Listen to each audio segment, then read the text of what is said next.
بارگاہ میں اس کا نام ہے حر. حر کے معنی آزاد. حر کے معنی کیا ہے؟ آزاد. حر. اس کی بارگاہ میں دعا ہے کہ ہمارے مرجع فرزند انشاءاللہ بیان کریں گے. پہلی دعا توفیق کی. ہم نہیں کرتے. ہمارا زندہ امام بقیت اللہ صلی اللہ محمد وعلی محمد ترفع جاہم صلی اللہ محمد وعلی محمد. یہ سر عسکری کا نور نظر وہ کہتا ہے اللہم ارزقنا توفیق الطاعہ وبعد المعصیہ وصدق النیہ وعرفان الحرمہ الی آخرہ. ہماری شاہد مثال امام کہہ رہا ہے اللہم ارزقنا توفیق الطاعہ. اے اللہ مجھے توفیق اطاعت دے دے. کون کہہ رہا ہے؟ صاحب الزمان آپ کا جو زمانے کا مالک ہے وارث ہے. زمانہ کنٹرول میں ہے چاہے گزرا ہوا زمانہ ہو چل رہا آنے والا ہو. یہ زمانے کے حاکمین ہیں جو زمانے کے حاکم ہوتے ہیں انہیں موت نہیں آتی. ہم زیارت کیوں کرتے ہیں؟ زندہ ہیں. بے شک زمانہ ان کے کنٹرول میں ہے. نبی معراج پہ گئے ساتوں آسمان پہ چلے گئے زنجیریں در ہلتی رہی بستر گرم رہا. نبی نے بتایا کہ زمانہ کنٹرول میں ہے ہم زمانے کے مالک ہیں. توفیق کی دعا اللہ میں توفیق ہے. آپ جو آئے ہیں نا زیارت صبح بہنیں آئی ہیں زیارت پہ یہ توفیق ملی ہے. ہمیں شبہ کیوں نہیں آگے؟ دنیا پوری تو نہیں آگے. آپ کی بات ہے سارے افراد کیوں نہیں آگے؟ کس کی تمنا نہیں ہوتی ہے کہ وہ کربلا میں آگے ابا عبداللہ کے ذریعے کے سامنے گئے السلام علیک یا ابا عبداللہ وعلی الارواح التي حلت بفنائک علیک منی سلام اللہ ابدا ما بقیت وبقی اللیل والنہار. کس کی تمنا نہیں ہوتی؟ کہ امیر ہو غریب ہو فقیر ہو چھوٹا ہو بڑا ہو کسی رنگ کا ہو کسی زبان کا ہو کسی قد کا ہو تمنا ہوتی ہے ہم کربلا پہنچ جائیں. لیکن توفیق درکار ہے. اللہ نے آپ کو توفیق دی ہے. آپ آئے ہیں اور زیارت کر رہے ہیں مجالس میں شرکت کر رہے ہیں ان کے فضائل سن لیں. تو پہلی دعا جب کرنا چاہیے تو یہ ہے کہ پروردگار توفیق میرے شامل حال کر. چاہے وہ اولاد کی ہو چاہے وہ گھر کی ہو چاہے وہ شادی کی ہو چاہے وہ شفا کی ہو چاہے وہ مفلسی دور ہونے کی ہو چاہے مرض کے دور ہونے کی ہو. سب میں توفیق درکار ہے. جناب حر اب جناب حرم کہہ رہے ہیں حالانکہ جو لسٹ آئی تھی شہدائے کربلا کی اس میں حر کا نام تھا.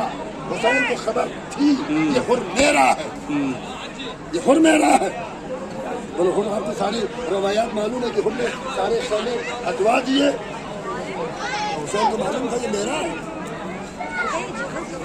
توفیق جناب حر شب عاشور کو ادھر اہل بیت عبادت کر رہے ہیں. اللہ کی عبادت کوئی رکوع میں ہے کوئی سجدے میں ہے کوئی تسبیح میں ہے کوئی تحلیل میں ہے کوئی تکبیر میں ہے کوئی تمجید میں ہے کوئی تحمید میں ہے کوئی قرآن پڑھ رہا ہے. جناب سکینہ نے دیکھا کہ قاسم رکوع میں ہے اکبر قیام میں ہے زینب تشہد میں ہے سارے عبادات میں مشغول و بزی ہیں. جناب سکینہ نے اپنی رباب کو کہا اماں سب عبادت کر رہے ہیں فلوم 4 سال کے ہیں ہم خاندان بنی ہاشم کی بیٹی ہیں حسین بن علی کی لشت جگر ہے ہمیں عبادت کرنا چاہیے. قرآن اللہ کی پاک کتاب اٹھائی باپ کے پاس آئی بابا ہمیں قرآن پڑھائیے. قرآن پڑھنا بھی عبادت ہے. ایک شب کی مہلت دی گئی ہے عبادت کے لیے دی گئی ہے.